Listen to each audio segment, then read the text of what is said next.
आपल्या चेरीचा हा फर्स्ट रक्षाबंधन आहे, तर आम्ही चेरीसाठी राखी घ्यायला जातोय. तुम्ही पण या. चेरी, सगळ्यांना हॅलो कर बेटा आणि सगळ्यांना सांग ऍडव्हान्स मध्ये हॅपी रक्षाबंधन. रक्षाबंधन एक असा सण आहे ज्यात भावाचं बहिणीवरचं प्रेम, रक्षा, मान सन्मान हे तर आपल्याला दिसून येतच, पण त्याचसोबत एका वडिलाचं मुलीवर असणारं प्रेम, तिची रक्षा, तिची काळजी, आणि एक वडील नेहमी आपल्या मुलीची फुलाप्रमाणे काळजी घेत असतो, म्हणजेच रक्षाबंधन. आपल्या चेरीचा हा फर्स्ट रक्षाबंधन आहे तिच्या वडिलांसोबतचा.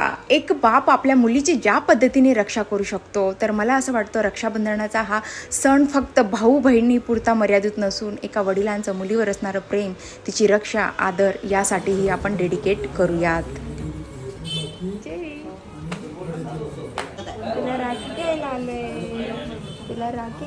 चेरीच्या पप्पांनी गोल्डची राखी घ्यायचं ठरवलं.